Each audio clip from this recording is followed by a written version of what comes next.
dia a todos, bom dia a todas, bom dia para você que nos assiste pela Pop TV em Sobradinho e Porto Alegre, ou nos escuta na Cultural FM em Santa Catarina e no Rio Grande do Sul. Sejam todos muito bem-vindos e bem-vindas a mais um ICL Mercado Investimentos.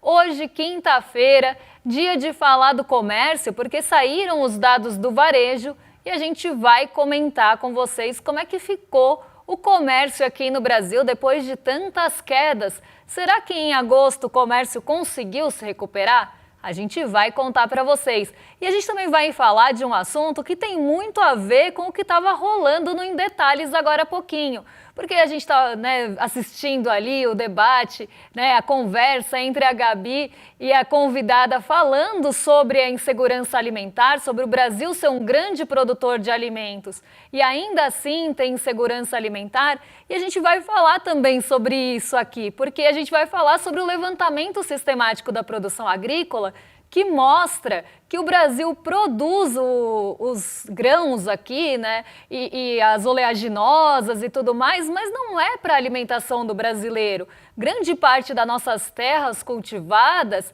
vai para exportação ou para o processamento mesmo. Então a gente vai falar sobre esse assunto que tem tudo a ver com o que estava sendo discutido no Em Detalhes agora há pouquinho. Porque essa pauta exportadora, ela não alimenta o brasileiro. Então o nosso agro não produz para o prato, ele produz para o lucro. E a gente vai falar sobre isso aqui e, caso dê tempo, a gente vai passar ali mais um pouquinho na treta do Donald Trump com a China, porque parece que Trump ontem falou sobre o óleo de soja, disse que eles poderiam produzir o óleo de soja, que eles não iam precisar da China, aquela coisa, a gente não precisa de vocês para isso, só que talvez eles precisem sim. Então a gente vai passar também nesse assunto, caso dê tempo, é um assunto aí mais de pano de fundo, mas se a gente conseguir chegar, eu conto o finzinho dessa treta ou novos desdobramentos dessa treta. Não é finzinho, porque amanhã tudo pode mudar, Donald Trump é uma pessoa imprevisível, e hoje o que eu falei pode não valer daqui a pouquinho. Tudo que eu falo de Donald Trump tem a validade aí de um Reels, 24 horas, ali, de um Reels não, de uns stories. Nem 24 horas pode durar o que eu tô falando. Então, tudo pode acontecer quando a gente tem essa imprevisibilidade na presidência dos Estados Unidos. Vamos já começar pela nossa agenda para entender, então, para ter uma previsibilidade do nosso dia? Vamos entender o que está no radar, o que mexe com o nosso mercado, que não mexe, quem fala, quem não fala, quem deve conduzir o dia hoje, porque logo cedinho, vamos colocar aqui, agenda às 3 horas da manhã no Reino Unido, teve a produção industrial e o PIB de agosto. Além disso, na zona do euro tem balança comercial de agosto também, e às 8 horas aqui no Brasilzão, IPCS da segunda quadricemana de outubro, aquele IPC medido pela FGV, que é semanal. A gente tem também na zona do euro, às 8h45, uma participação da Sharon Donnery, que é dirigente do Banco Central Europeu, em um evento em Toronto. E às 9 horas aqui no Brasil saiu o IBCBR de agosto. E esse assunto a gente não vai trazer ele hoje, porque é o mais extenso, então não caberia ali junto com o comércio. Mas amanhã a gente traz o IBCBR, essa prévia, não gosto de prévia, esse termômetro do PIB, para falar aí, na variação mensal, na avaliação do Banco Central, como é que está a nossa atividade econômica. Mas vamos seguir, porque tem mais agenda para comentar com vocês. Tem a vendas no varejo em setembro, agora nos Estados Unidos 9,5, lá também pode sair os preços ao produtor e o núcleo, e pedidos de desemprego, pedidos de auxílio-desemprego e aqueles pedidos continuados também. E vocês podem reparar que tem uns dados de Estados Unidos com um asterisco, porque lá a coisa também está meio instável em relação à divulgação dos dados. Alguns dados estão saindo atrasados, então eles podem estar previstos na agenda e podem sofrer atrasos justamente por conta da paralisação do orçamento dos setores públicos dos Estados Unidos por conta da paralisação, o shutdown, o famoso shutdown aqui, causando na agenda. Então, alguns dados previstos podem ter atraso, não só no horário, mas também no dia de divulgação. Vamos seguir aí, porque tem mais agenda para a gente comentar. Tem o Christopher Waller hoje discursando em um evento na International Economics, e a gente tem às 10 horas também o Michael Barr falando em um evento de fintech de 2025, aquela Fintech Week desse ano. Essa Fintech Week tem aparecido na agenda bastantes vezes aí essa semana, mas não para por aí. Tem mais um pouquinho de agenda, tem mais gente que fala hoje. Então vamos passar aí para o próximo quadro. Ih, achei que tinha um... Não sei. Acabou a agenda. Eu achei que tinha mais um quadro de agenda, talvez tenha sido o lapso meu. Achei que tinha mais gente falando. Ih, não sei, ouvi... A fada da consciência falou aqui, mas não temos. Então acaba com o Michael Barr aqui. Então a agenda acabou acabou cedo nossa agenda hoje, né? A galera não vai trabalhar muito na quinta à tarde, não. Pelo menos não vai ter divulgação de nenhum indicador, não vai ter nenhum feriado, nada que acontece ao longo do dia. Então já vamos para o nosso fechamento para entender o que aconteceu ontem nas nossas bolsas, né? Não só aqui no Brasil, mas no mundão também, porque teve alta no Ibovespa, depois de algumas quedas, o Ibovespa volta a suspirar, volta ao patamar dos 142 mil pontos, com o impulso da Vale e alguns bancos também, exceto o Banco do Brasil, e eu vou explicar para vocês por que é que isso aconteceu. Então ontem a gente teve um dia positivo aqui, um dia que teve até uma alta mais expressiva, mas depois perdeu o fôlego, e o Ibovespa volta para os 142 mil pontos. Vamos colocar aqui na tela para o pessoal de casa acompanhar comigo como é que fica a movimentação da Bolsa no dia de ontem. A nossa Bolsa subiu 0,65, voltando então, como eu estava falando, para o patamar dos 142 mil pontos, e o dólar voltou para trás. O dólar caiu um pouquinho, voltou para os 5,46, numa queda até menor, uma queda de 0,13%, isso porque muito do impulso que a gente teve na nossa bolsa ontem veio desses setores mais ligados à exportação, como no caso a Vale e as mineradoras, as empresas mais ligadas ali às commodities. Então a Vale é um caso que acabou impulsionando bastante o Ibovespa e teve também uma entrada de recursos aí na nossa bolsa que acabou derrubando o dólar para 5,46. Uma entrada de recursos para buscar esses ganhos na renda variável e nos mercados emergentes de forma mais geral. S&P 500 também subiu, Nasdaq sobe 0,66 e esse movimento mais generalizado das bolsas, tanto aqui quanto lá fora, ele vem justamente daquela expectativa da continuidade nos cortes de juros nos Estados Unidos. Como a gente veio acompanhando na agenda, o Jerome Powell falou há alguns dias, outros dirigentes, presidentes e diretores do Fed, do Banco Central dos Estados Unidos, falaram essa semana, eles estavam tomando a agenda, por isso que eu até achei estranho eles pararem de falar às 10 horas da manhã, porque toda essa semana a agenda tem sido tomada por dirigentes do Banco Central de vários países, não só dos Estados Unidos, falando em eventos. Mas no caso dos Estados Unidos, a gente tem aquele temperinho a mais, principalmente na fala do Jerome Powell, porque Jerome Powell sinalizou que os cortes de juros devem continuar acontecendo por conta de um enfraquecimento do mercado de trabalho por lá. E outros diretores, dirigentes e presidentes do Banco Central lá falaram no mesmo sentido. Então o mercado sentiu uma confiança um pouco maior de que as taxas de juros devem continuar no mesmo ritmo de corte. Isso diminui os títulos de dívida, o rendimento dos títulos de dívida lá nos Estados Unidos, o que traz uma atratividade para os mercados emergentes, não só porque a gente tem uma das maiores taxas de juros reais do mundo, então o dinheiro vem para cá para ganhar e especular na nossa renda fixa, mas também isso aumenta o apetite pelo risco, já que os títulos de dívida dos Estados Unidos vão pagar menos, deve ter uma atratividade maior para o mercado de risco, já que as pessoas querem ganhar mais e no curto prazo. Então entra dinheiro aqui para tentar especular na nossa renda variável, nos nossos bancos, nas nossas exportadoras. Então entra dinheiro para realmente especular com as nossas empresas que estão até num patamar mais baixo. Já expliquei isso para vocês, algumas delas. E aí entra dinheiro para tentar ganhar com isso no curto prazo, mas como eu sempre alerto, é um dinheiro volátil, que da mesma forma que entra, pode sair. Então, esse ganho no curto prazo, ele é sempre muito almejado pelo recurso financeiro e entra aqui na nossa bolsa justamente para isso. E aí mercados emergentes acabam se favorecendo também nesse movimento e por isso o dólar normalmente cai quando a nossa bolsa sobe, porque entra justamente esse recurso para isso, e principalmente quando a gente tem um dia mais focado ali no mercado de commodities e grandes empresas voltadas para a exportação. Agora eu falei uma coisa, né, sobre os bancos, né, que os bancos deram um suporte ali para a alta do Ibovespa ontem, mas não todos.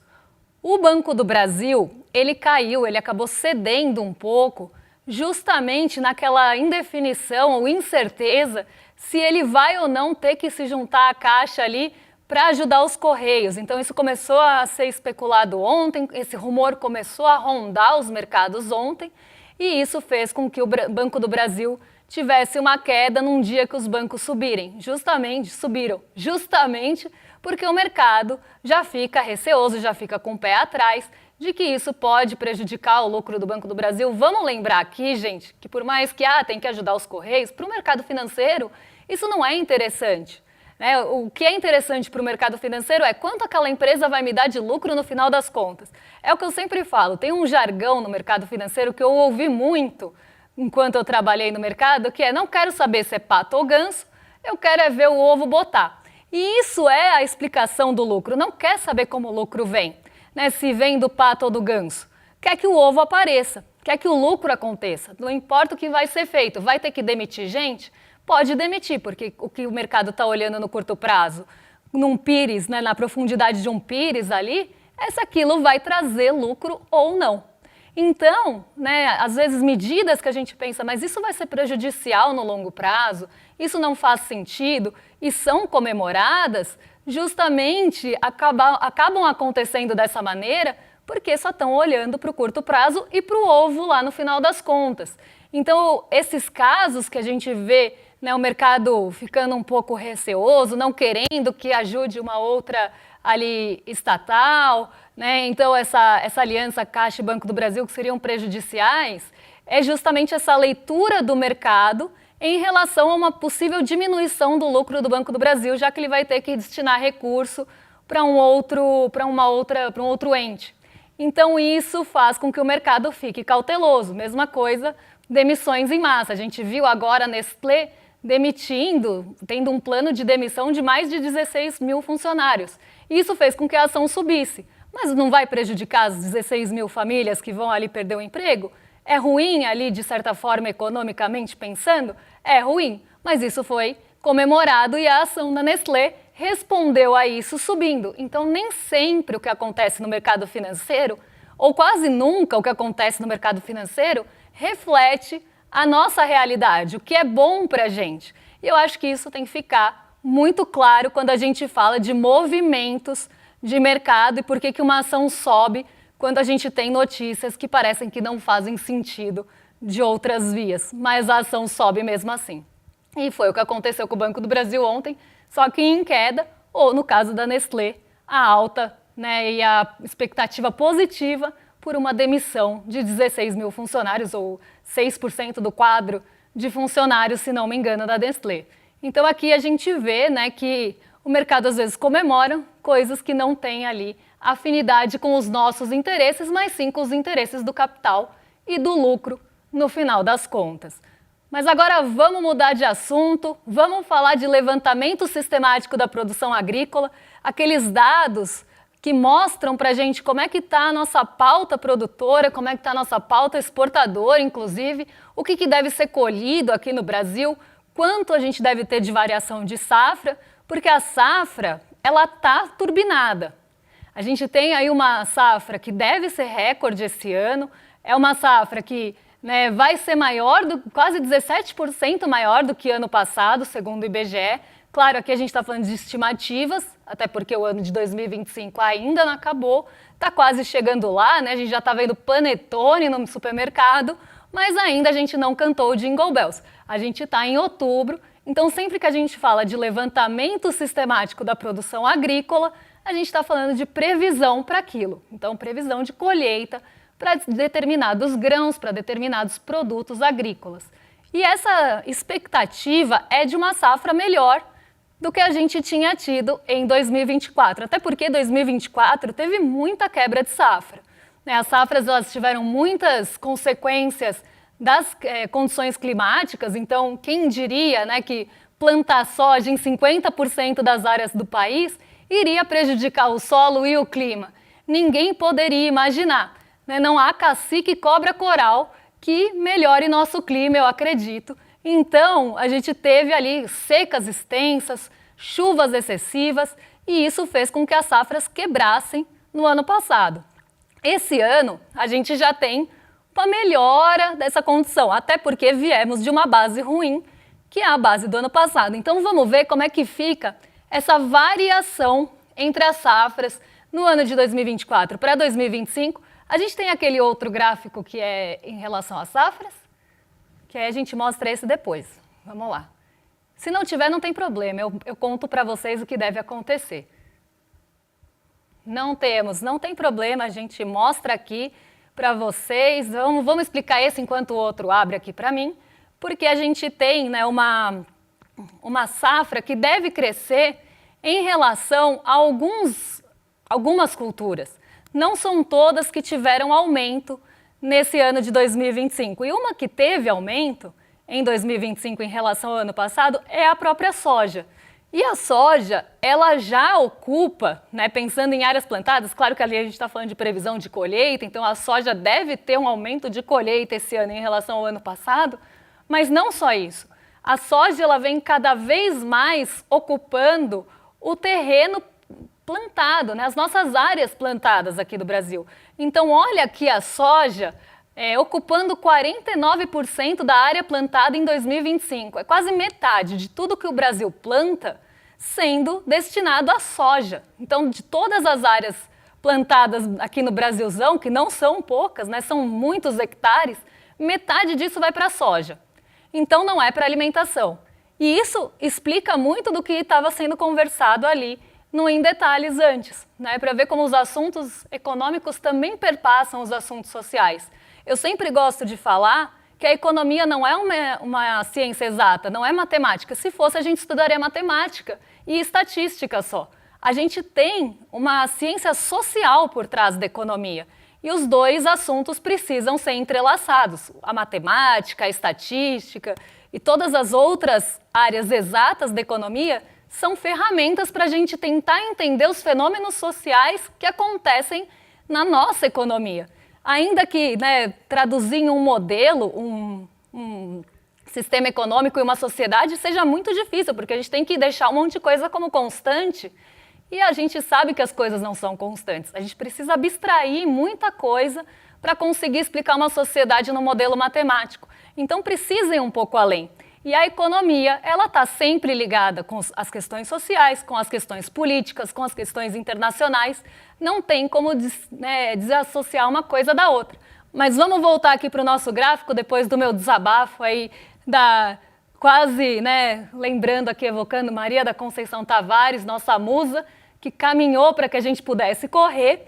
A gente volta aqui para o nosso gráfico de áreas plantadas. Quase 50% então vai para a soja, não é para alimentar ninguém. É para exportação, e a gente viu quanto a gente exporta para a China, né? A China é um dos maiores destinos de soja, e 71% dessas exportações para a China vem do Brasil. Então, nossa soja vai para a China, não vou dar spoiler mais que isso, mas nossa soja vai para a China, e outra grande pauta aí de plantação de áreas destinadas vão para o milho, que também não é para alimentar ninguém. Então aqui a gente tem praticamente 63% de áreas plantadas indo para processamento de alimentos, para alimentação, né, de ração, por exemplo, para fabricação de ração, para exportação para a China, para óleos e alimentação de suínos. Então a gente vê que 63% da nossa área plantada, trava a língua aqui ao vivo, 63% da nossa área plantada não vai para alimentar ninguém. Mas não para por aí, porque ainda tem o trigo, com uma participação pequenininha, então pode voltar o gráfico aí na tela, que a gente vai explicando um a um. Tem o trigo com uma participação pequenininha ali, agora de 2,48, já foi até maior, né? Quando estava lucrativo plantar trigo aqui no Brasil, muito por conta da guerra com a Rússia e a Ucrânia, essa participação até estava um pouco maior do trigo. Então o trigo com 2,48 também não é para alimentação. A gente tem a cana-de-açúcar com quase 10% das áreas plantadas, que também não é para nossa alimentação, ou é para etanol, ou é para grandes produções e exportação de açúcar, mas também não é para alimentação do brasileiro. O café arábica, que a gente sabe que não fica aqui, né, que vai também para exportação, e tem muita gente brigando pelo café brasileiro, principalmente nesse momento de oferta diminuída. Então o mundo está sofrendo com a oferta do café, está todo mundo com dificuldade com o café, e aí o nosso café fica muito disputado. O que sobra aqui é o café que não vai para exportação, que é o de menor qualidade. Então a gente percebe que boa parte ali, mais de 75% do que a gente planta, das áreas que a gente planta, não alimentam ninguém, não vão para o nosso prato. Justamente são exportados ou são ali insumos para fabricação de ração, não é para alimentação de ninguém. E por isso eu sempre falo, quando a gente está falando de áreas plantadas, de colheitas recorde, não é nada ali para resolver o problema da fome ou da insegurança alimentar que a gente tem aqui no Brasil. É uma lógica de lucro, né? Inclusive ali a escolha da cana-do-açúcar, o usineiro muitas vezes vê o que é mais lucrativo e escolhe se vai produzir o açúcar para mandar para fora ou se ele vai produzir etanol. Ele sempre vai escolher o que é mais lucrativo para ele. Então a gente tem que entender essa lógica do lucro acima de tudo e depois também entender que a gente está falando de uma plantação de grãos que não é alimento, é sempre commodity. Eu gosto de tocar nessa tecla justamente para a gente entender, né, que a gente está falando de commodities e não de alimentação. Porque o que sobra ali de arroz e feijão? Né? Quanto sobra? Vamos pôr aqui na tela, porque está tão fininha a fatia do arroz e feijão na nossa pizza ou na nossa barra aqui das áreas plantadas, que aí fica ali em R$ 4,60 no máximo, o arroz e o feijão juntos, não dá 5% das nossas áreas plantadas, sendo que arroz e feijão é a base da alimentação do brasileiro, e mais do que isso, né, quando a gente está falando de arroz, muito disso vem de agricultura familiar, então realmente, né, quem se importa com a alimentação do brasileiro é mais a agricultura familiar, o grande agro exportador, que inclusive é quem acaba, né, depredando o solo e o clima e acaba trazendo consequências climáticas para todo mundo, né, sejam agricultores ou não estão pensando na nossa alimentação e sim no lucro e na exportação desses itens. Então não é à toa, né, que a gente sempre fala desse levantamento sistemático da produção agrícola com um olhar bem crítico a esse agro, porque ele não só depreda o meio ambiente, mas também não alimenta ninguém. E, além de tudo, é super concentrador de renda. O agro, né, e quando a gente está falando do agro aqui, a gente está falando do agro que não é pop, ele é até tech, mas pop ele não é. Ele é tudo menos pop. Quando a gente está falando desse agro, a gente está falando de um agro completamente concentrador de renda. Um aumento de safra não chega nem no nosso prato via alimentação, nem na renda dos trabalhadores que estão ali no agronegócio e que normalmente têm salários baixos e que esse lucro do agronegócio não permeia e chega até os trabalhadores. Então, quando a gente fala de avanços do agro, tem pouco a se comemorar quando a gente olha uma pauta exportadora e produtora como a do Brasil aqui, tão voltada para o lucro e para a exportação.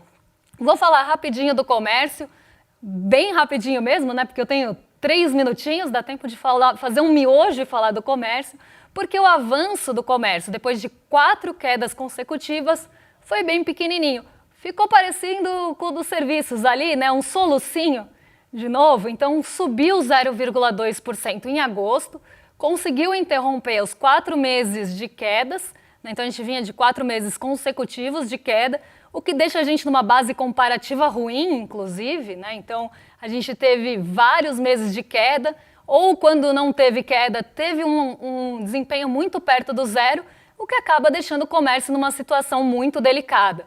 Inclusive, quando a gente olha o acumulado em 12 meses, ele está em trajetória descendente. Então, a gente tem uma queda em relação, né, na verdade, na substituição dos meses anteriores. Então, quando a gente tira da comparação um mês que tinha performado melhor e substitui por uma queda ou por um desempenho muito perto de zero, a gente vê que a coisa não sai do lugar e, mais do que isso, começa a cair no acumulado, mostrando uma fragilidade do setor que tem muito a ver também com a taxa de juros. O setor de varejo é o primeiro que reage em relação a uma alta de taxa de juros. Os mais conhecidos e os que mais reagem são o setor de varejos mesmo, né? Então, varejo, quando a gente pensa varejo, está falando de varejão mesmo, e a construção civil, que sofre muito. Então, a gente vê aqui uma variação pequena no volume de vendas no varejo, um acumulado em 12 meses que não sai do lugar mais do que isso, está mostrando trajetória de queda, com acumulado em 2,2. E em 2025, aqui falando só do varejo restrito, o varejo subiu só 1,6% até agosto. Então, é um retrato ruim para o varejo. Quando a gente olha o ampliado, que coloca junto, né, os veículos e peças e a construção, a gente vê também um volume de vendas em 0,9, até melhor do que o varejo restrito, que exclui, né, esses setores e essas atividades. Mas olha como está o acumulado em 12 meses do varejo restrito. Ele está em 0,7. Então, muita dificuldade vem enfrentando o setor varejista, justamente por essa alta de juros sufocante que a gente tem no Brasil. Não vou entrar nos detalhes hoje, mas deu para passar um retrato mais amplo aqui do que vem acontecendo com o nosso varejão, que está sofrendo e com muita dificuldade de caminhar para frente e subir ali as escadas. Vou chamar vocês para o debate que vai acontecer hoje, porque Milei está no 5 contra 1. O que está acontecendo? Milei vai enfrentar 5 influenciadores aqui. Claro que não tete a tete, mas vai ter ali a análise de 5 influenciadores que vão fazer um debate sobre o nosso documentário do Milei, né? O Vai pra Argentina, Carajo. Então eles vão ali trazer pontos e debater em cima desse documentário. Então vai ser um evento aí de presente para vocês no nosso aniversário de 5 anos. Então mais um especial, né? Eu sempre falo, o aniversário é nosso, mas o presente é de vocês. Vocês querem assistir o debate que vai ter a Carol Sardá, vai ter o William De Luca e mais 5 aí influenciadores que vão participar disso? É só se inscrever em icl.com.br/debate. Vocês recebem aí a notificação e podem entrar para assistir esse debate que com certeza vai ser ótimo. Agora vou jogar para os nossos vizinhos de cima porque eu estou ficando sem fôlego hoje. William De Luca, Guga Noblar, e temos Sarazara hoje também? E temos Sarazara também, então o trio que a gente adora. Então vocês estão em mais que excelente companhia. Vou arrastar para os nossos vizinhos de cima e amanhã a gente está de volta para trazer aí os dados que mexem com o nosso bolso e com as nossas vidas. Um beijão e até lá. Vamos falar sobre Javier Milei? No dia 16 de outubro, o ICL vai reunir 5 grandes influenciadores para discutir ao vivo as ideias do economista que virou símbolo da extrema-direita mundial. Cada um de nós vai comentar um trecho do documentário Vai pra Argentina, Carajo, e mostrar o que realmente está por trás deste fenômeno que promete salvar a Argentina, mas pode repetir os erros que já custaram caro ao povo latino-americano. Vai ser um debate intenso, com diferentes visões, provocações e muita análise crítica. E o melhor, totalmente gratuito e online. O ICL está em todo lugar, na palma da sua mão, na TV da sua casa e até nos seus ouvidos. Para ir além da manchete e mergulhar com apuração e contexto de verdade, acesse iclnoticias.com.br. Siga o ICL, compartilha e vem com a gente. Informação para quem pensa.